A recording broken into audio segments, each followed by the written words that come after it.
ডাক দিয়ে বলে, মালিক আমাকে তুমি নবুয়ত দান করেছ, ওই সময় তোমার সাথে আমার একটা শর্ত হয়েছিল, আমি যখন কোন দোয়া করব সাথে সাথে তুমি কবুল করবা। কিন্তু এমন কোন পাপ আমি করে ফেললাম, 3বার দোয়া করলাম কিন্তু আমার দোয়া এখন পর্যন্ত কবুল হইল না। আল্লাহ রাব্বুল আলামিন সাথে সাথে উত্তর দিয়া দেয়, কালিমুল্লাহ, আপনার কোনো দোষ নেই, আপনি কোনো পাপ করেন নাই, বরং ওই মজলিসে যেই মানুষগুলো বসা ওখানে এমন একজন নাফরমান বান্দা আছে যে নাকি 40 বছর পর্যন্ত 40 বছর ধরে আমি আল্লাহ তাআলার নাফরমানি করে ইসরায়েলের লোকজন তারা পয়গম্বর মুসা আলাইহিস সালাতু ওয়াস সালামের কাছে গেছে। যাওয়ার পর বলতেছে, আল্লাহ তাআলার কাছে দোয়া করেন যেন আমাদেরকে বৃষ্টি দেয়, আমাদের তো অনেক কষ্ট হচ্ছে, আমাদের জমিনগুলো ফেটে গেছে। পয়গম্বর হযরতে মুসা আলাইহিস সালাতু ওয়াস সালাম যখন তাদেরকে সাথে নিয়ে আল্লাহ তাআলার দরবারে হাত উঠায় দোয়া করলেন, আল্লাহ রাব্বুল আলামিনকে ডাক দিয়ে বলেন, মালিক তাকায়া দেখো মানুষদের অনেক কষ্ট হইতেছে, জমিনগুলো ফেটে গেছে, শস্য ফসলাদিগুলো মারা যাইতেছে। আয় আল্লাহ, মেহেরবানি করে তুমি বৃষ্টির ব্যবস্থা করে দাও। আল্লাহ তাআলা দোয়া কবুল করলেন না। দ্বিতীয়বার দোয়া করছে, তাও কবুল হয় নাই। তৃতীয়বার দোয়া করলেন মুসা আলাইহিস সালাতু ওয়াস সালাম, তাও কবুল হয় না। হযরত পয়গম্বর মুসা আলাইহিস সালাতু ওয়াস সালামকে আল্লাহ তাআলা কিন্তু একটা উপাধি দিয়েছিলেন, কালিমুল্লাহ। মুসা পয়গম্বর কিন্তু আল্লাহ রাব্বুল আলামিনের সাথে সরাসরি কথা বলতেন। যখন দেখলেন যে 3বার দোয়া করছে কিন্তু কবুল হইল না, আল্লাহ তাআলার সাথে সরাসরি কথা বলতে শুরু করছে।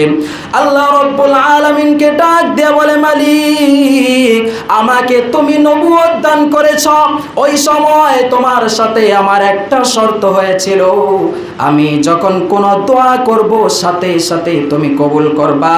কিন্তু এমন কোন পাপ আমি করে ফেললাম, 3বার দোয়া করলাম কিন্তু আমার দোয়া এখন পর্যন্ত কবুল হইল না।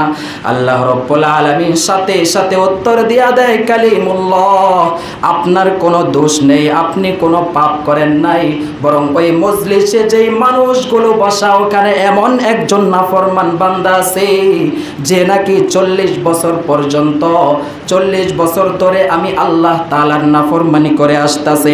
আমি আল্লাহ তাআলার দেওয়া রিজিক খায়া আমি আল্লাহ তাআলার বিরুদ্ধে কথা কই, আমি আল্লাহ রাব্বুল আলামিনের দেওয়া অক্সিজেন পেয়ে, আমি আল্লাহ রাব্বুল আলামিনের দেওয়া সূর্যের আলো পেয়ে, আমি আল্লাহ তাআলার দেওয়া জমিনের মধ্যে সে 40 বছর পর্যন্ত নাফরমানি করতেছে। ওই বান্দা যতক্ষণ পর্যন্ত ওই মজলিসে বসা থাকবে ততক্ষণ পর্যন্ত দোয়া কবুল করা হবে না। মুসা আলাইহিস সালাতু ওয়াস সালাম রেগে গেলেন। এরপর মজলিসের সবাইকে উদ্দেশ্য করে বললেন, কে মন আছো এখান থেকে উঠে যাও। এরপর যখন ওই পাপী বান্দা সে বুঝে গেল আমি তো 40 বছর যাবত আল্লাহ তাআলার নাফরমানি করে আসতেছি, সে মনে মনে এমন একটা প্রতিজ্ঞা করছে। সাথে সাথে মুসা আলাইহিস সালাতু ওয়াস সালাম আকাশের দিকে তাকায় দেখে আকাশ কালো হয়ে গেছে, বৃষ্টি পড়তে শুরু হয়ে গেছে। সুবহানাল্লাহ। আল্লাহ রাব্বুল আলামিনকে ডাক দিয়ে বলে, মালিক এই মজলিস থেকে তো কাউকে উঠে যেতে দেখলাম না, কিন্তু তবুও কেন বৃষ্টি পড়তে শুরু হয়ে গেল?